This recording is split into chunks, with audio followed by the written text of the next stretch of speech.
Hey, it's Mucho, and this is episode 9 of the Steam Backlog Challenge, where we go into our Steam Backlog and play everything unplayed in the uncategorized and the Always Tomorrow categories. These are games we've purchased, but have just been sitting here for years and years and years, and now it's time to do something about it. It's time to get the value out of our Steam backlog. Number 9 is the game The Vanishing of Ethan Carter. And you can see here, I did complete this. All right, it's not on my list anymore. We completed this a little bit ago. But I wanted to take you to the store page here and explain a little bit about the game. This game came out in 2014 from the developer, The Astronauts. The Astronauts have only developed this game and this game called Witchfire, which I'm kind of excited to go back and maybe play once we complete our backlog journey. But I mean, look at this thing. It's really good. Astronauts have done an incredible job on the graphics, and that holds true for their first game, which was The Vanishing of Ethan Carter. Currently, it's priced around, not bad, $4 right now, okay? $4 worth it, okay? Pick this up. I got it for, I think, what? Something like I think $3. Yeah, I did. Not much less than this. I got it for $3 back in 2019. So still hasn't moved crazy, but when this isn't on sale, it will be listed at $20. Matter of fact, I think just a couple of weeks ago when I was shooting the footage for this, it was $20. So it is on sale. A little bit about the game. It is a murder mystery game. You can see here, Vanishing of Ethan Carter is a first-person, story-driven mystery. You get both, which is kind of nice. You get both the original version, and I don't remember what engine they produced it on, but they released an Unreal Engine 4 upgrade, which you get for free. It's called Ethan Carter Redo. That's the one that we played, and the graphics look incredible. The game does not give you a whole lot to go off of in terms of the story at first. It even says when you walk in, and I will show this as part of the intro scene and the gameplay footage you're going to see, it literally says, this game does not hold your hand. It's not lying. It's for you to explore. What's really great is because this game has been out for a while, if you do get stuck, you can always leverage Steam communities to go find a guide. I ended up having to do that at a couple of parts just because I wasn't quite understanding the puzzle or I was overthinking it. So I highly recommend doing that. What's kind of funny is they tagged this as a walking simulator. There's a lot of walking in this game, and the game doesn't stop you from walking too far. It's just like, no, keep going. Go on. But I'll show that here in the intro clip. Let's jump right into it. This is The Vanishing of Ethan Carter, game number 9 in the Steam Backlog Challenge. Okay, welcome in. This is game 9 in the Let's Play series. This is The Vanishing of Ethan Carter. Get into it.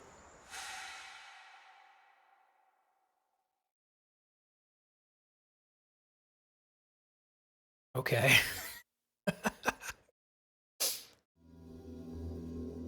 Ethan Carter, I didn't know, but he knew who I was. When the police won't help you and the priests don't believe you, you call on Paul Prospero. You call on me. If you're a kid like Ethan, you're right. Plenty do. Ethan's letter started out just like any other fan mail. But soon there were mentions of things no little boy should know about. There are places that exist that very few people can see. Ethan could have drawn a map. I hadn't entered Red Creek Valley yet, but already I could feel its darkness reaching out for me. Finding Ethan Carter wasn't going to be as easy as knocking on his door. I was too late for that. To find Ethan, I had to figure out what this place was trying to hide from me. Oh my god. We haven't even started this game. I am so invested. Okay. Fantastic intro. Let's get into it. Okay. Beautiful scenery. We'll just get to walk in here. Alrighty, we got a little something off here. Got here. Oh. Okay. Okay.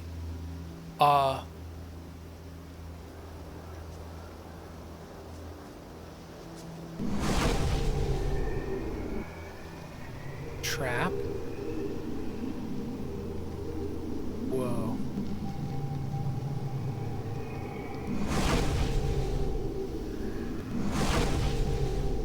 Let's see.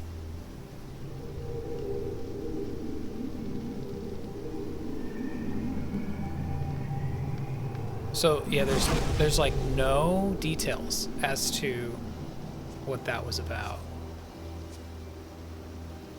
Was there even rope? Anyone see a rope? Okay. We're jumping in.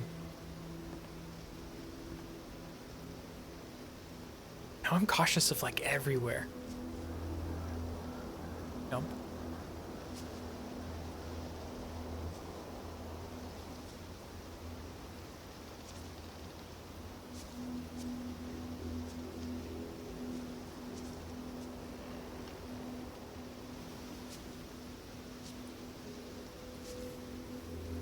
I feel like goose step through this place.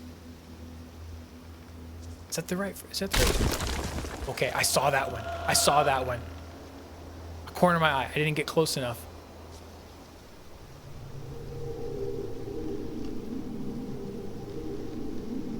What is it trying to show me here? Oh, whoa. Oh. In the fields, the body's burning. Wow, okay. Alright. So we saw a bunch of skellies. Some recently deceased.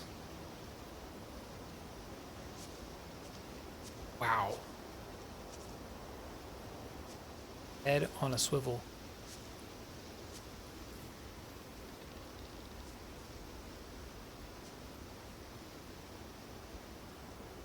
We're just looking for a trace of anything. Something. Tell us what's going on. So I just made out the sticks before that happened.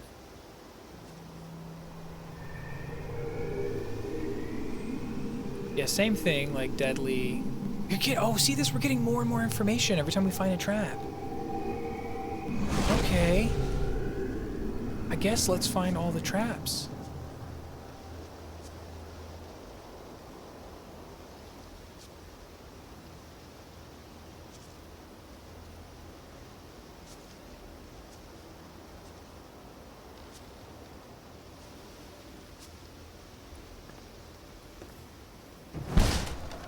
See that?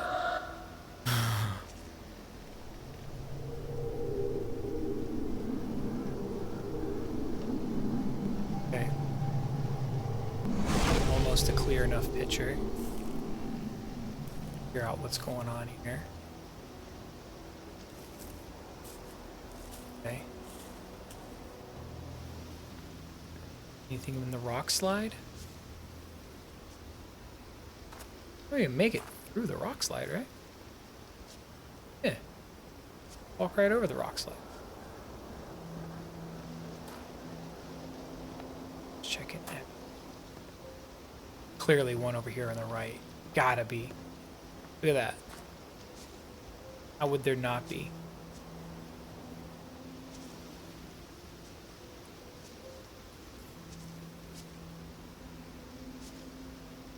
Oh, this actually looks like the way we need to go. Let's backtrack.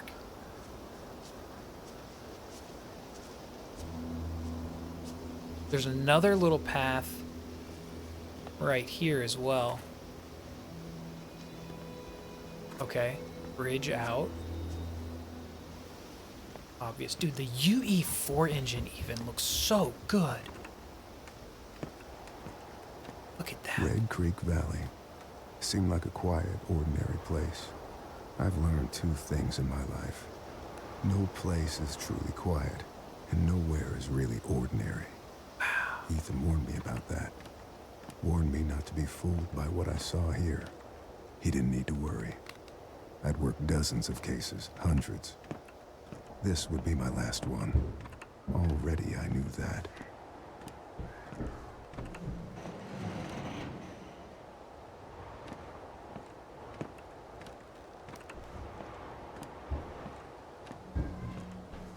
Okay.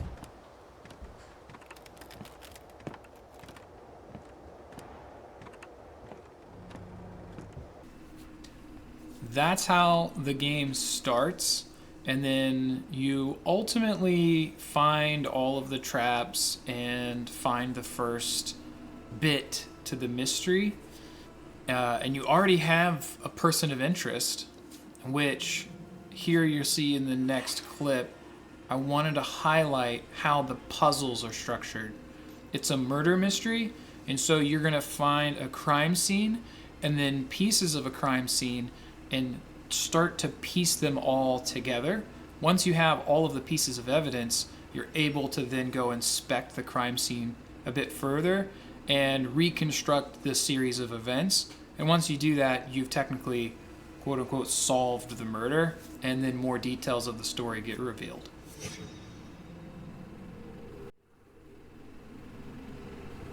Okay, yeah, right. We found the blood.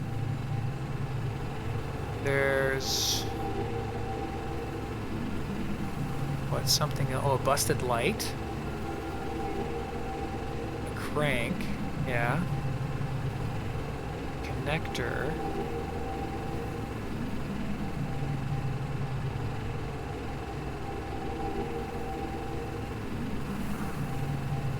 Showing me like scratches or something on the side, and then like the light is busted.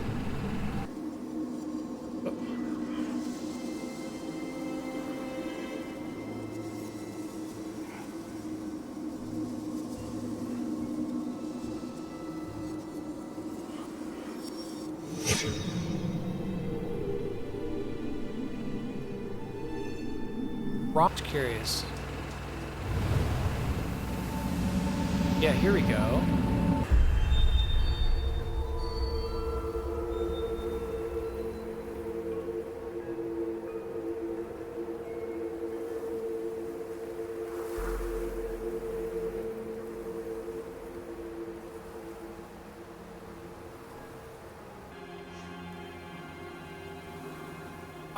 I gotta assume that's gotta be number 2, right?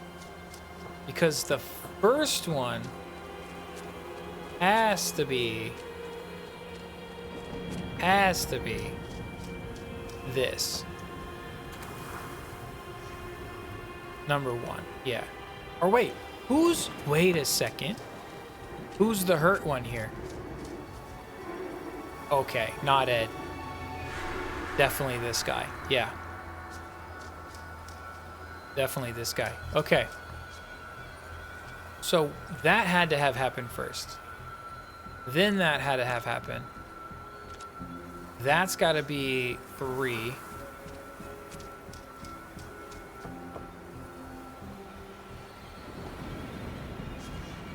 That's got to be 4. That's got to be 5. That's got to be 6.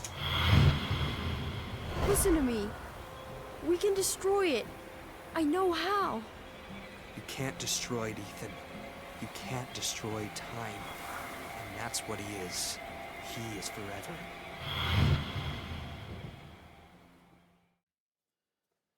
There were a couple of other challenges, a couple of other puzzles to solve outside of the normal murder mystery type, but I would say like this was the most challenging, which was a door puzzle that you find early on, and this puzzle was actually kind of difficult. You had to pay attention.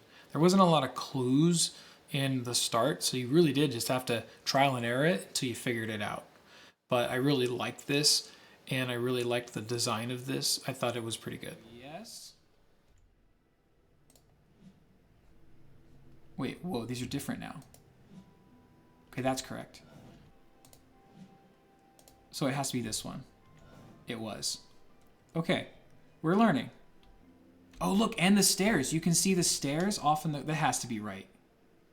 That's got to be right. Going in. Got it. Of this already. Oh, okay, we reset it, though, so this was that. So let's... We know that's correct. Go down.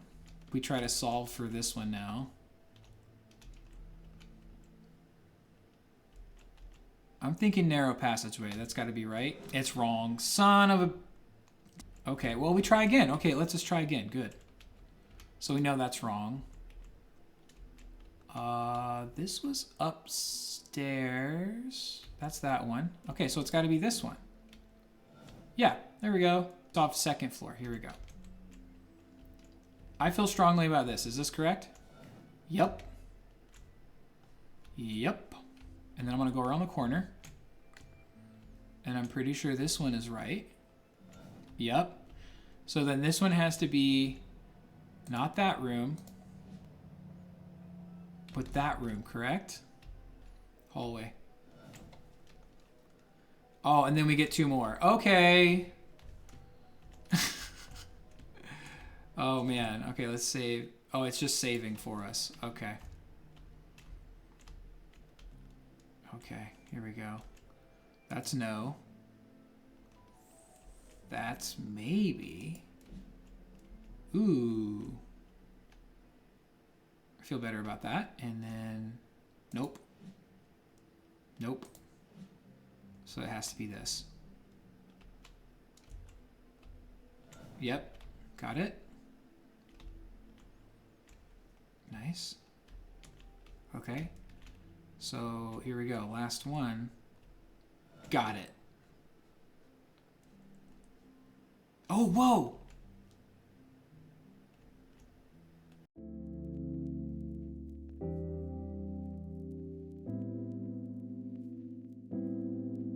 All right, let's get into the scoring.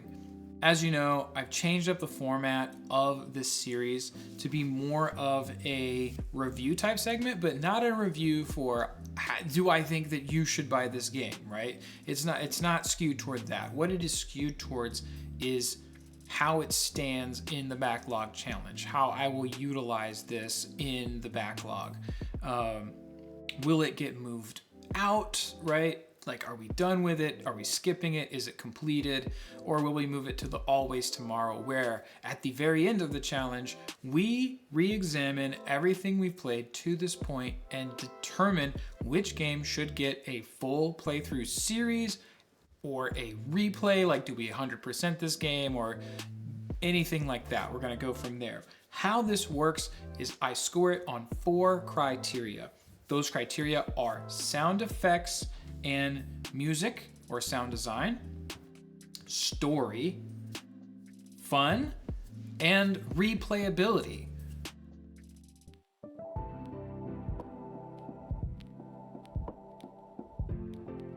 These are what's most important to me, by the way. I don't list graphics here because there's games in my list that comparatively won't stack up against the other games. You know, it'd be super,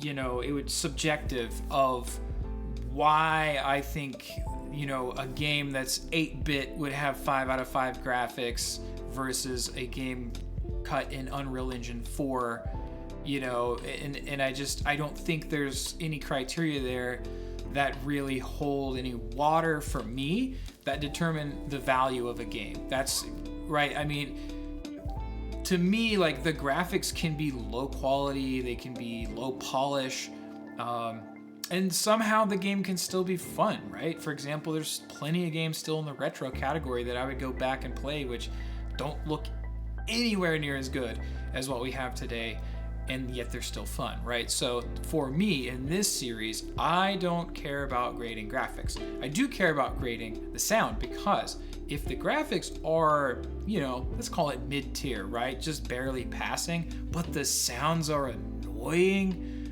it really, really degrades the game. I mean, like if the sound effects just, it's like nails on a chalkboard, and the voice acting is just like, I recorded it all by myself doing 7 voices, including female characters, on, this microphone with no tuning. Like, yeah, like that's bad. That's hard to listen to. For me, sound is really important. Good music, great sound design can really make or break a scene for me, and that's what I'm scoring games on.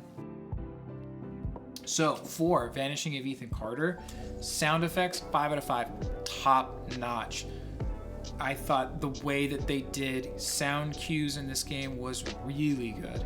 You could walk up to a new scene, and as you would get there, you would start, hearing very thematic, very what we'd call empathetic sound for that scene. Like you'd be walking up to the church, and suddenly you got very like Gregorian chant type stuff happening. Whereas you were just in the woods, you didn't have that. You were in the woods, you were getting like pan flutes and like woodwind instruments and stuff, which was, again, very empathetic, very thematic to where that location was. And just the transitions there were just so solid. It really helped paint the picture, bring you into the environment. And is also the sound cues and effects that they did for the ambiance. Like there would be wind blowing. I would step behind a corner of a building, and just as you would in real life, the wind would blow off of your ear. It would start blowing behind you, and you would hear that effect. You almost got like a EQ cone, like a whoosh kind of effect. And that was so good. I just appreciated every little nuance like that throughout this game. There wasn't a time where I was like, oh, that's horrible.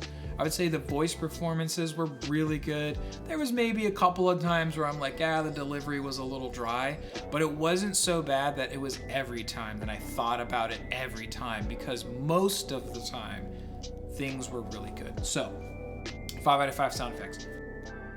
Story. What's the, it's got to pull you in, right? Like, why are we here? We're here for the story, especially on a mystery game. Story here, 4 out of 5. 4 out of 5 for me, just because, pulled me in, very curious, kept me going throughout the whole thing, and the landing was just not that strong. Like, pretty good all the way through, and then just the way we brought it together, we were kind of suspicious of ourselves and the main character and kind of what we were doing, and then how that all came together in the end. I felt like it could have packed a bigger punch, and it just didn't. But hey, still really great experience. I sat here, I played the game for 6 hours, so that says something, right? 4 out of 5 for me. Fun? Yeah, also 4 out of 5. I had a lot of fun playing this. This excited me. It really brought me in. I was tickled about all the little sound cues and stuff. I was really into some of the little story thing. There's like visuals that they had to grow throughout the whole quest. As you went through the story and did the murder mystery, there were things like that. This was fun for me. I liked doing this. I liked the fact that it didn't hold my hand and force me to go one way, but that also kind of detracted from it a little bit, because it didn't guide you, and that let you kind of just do walking for a while, and there wasn't anything happening in the moment when you're like just getting lost in the woods to kind of, keep you on edge or make you suspicious. There were a couple things here and there where you would get some added monologues, but overall, if you got lost and you just were walking in circles, or you were trying to find the last clue to a murder or something like this, that part wasn't fun. So it was mostly fun, but then there were a couple of dry times. So 4 out of 5 for me, but pretty solid game. Replay value. This one's kind of tough. I couldn't really picture of a good way to grade this, so it was like, I thought of like 3 in this grading category being like, kind of a maybe, sort of, kind of, don't have to, but would be nice kind of approach. But in the end, I think I just went with 2 out of 5, because 1 out of 5 to me would mean I would never, absolutely never pick this game up again. But 2, I thought, you know, I could come back because I enjoyed it enough to pick it up, even though it's not the kind of game you do replay over and over. It was good enough that I could come back, and I could, you know, maybe try to get the last 2 achievements or something, right? Not that I will, it's not a promise, but in considering it and thinking about it, I would say, yeah, 2 out of 5. I could maybe see myself coming back.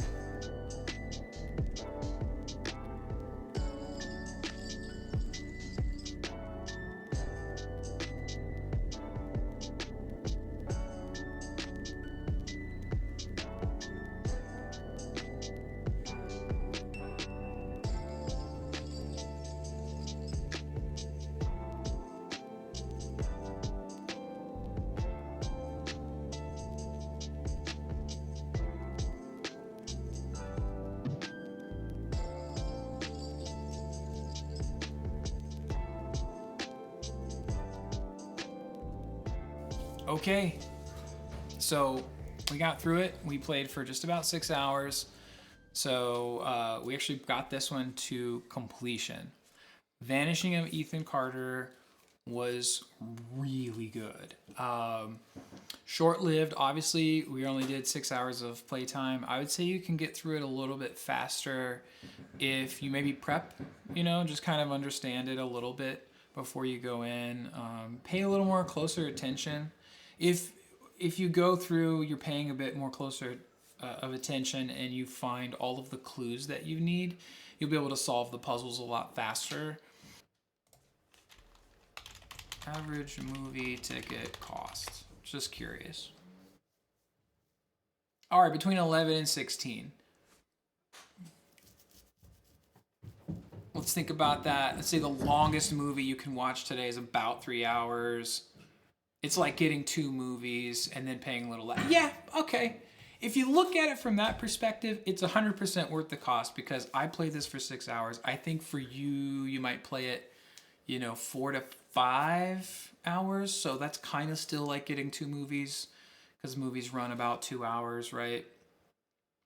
Yeah, I think it's pretty good value, honestly. Like, do that, and then honestly, I like the soundtrack enough that I would even consider the $10 on the DLC because you get like the behind the scenes like photos and all this stuff, and I think that could be worth it. Like you might get some cool wallpapers and stuff out of it. So here's what I'm gonna do. I'm actually going to wish list this.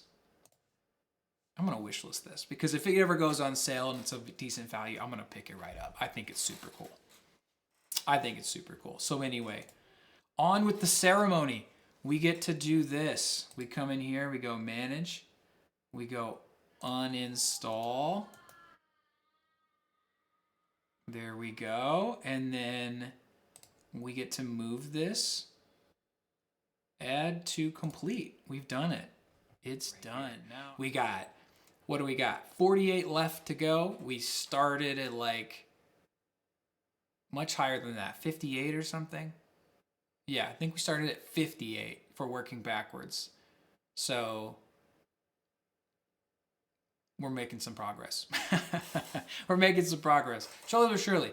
Eventually I'll get caught up and I'll be able to put out more. And then also you should start seeing either on Fridays or maybe you get 2 episodes on a Sunday, the past episodes getting updated to the new format. So keep an eye out for that. Thank you so much for following along. Make sure to subscribe and ring the bell so you get the next episode. I'm going to do this every Sunday, and I appreciate you. I will see you on the next one. Mucho out.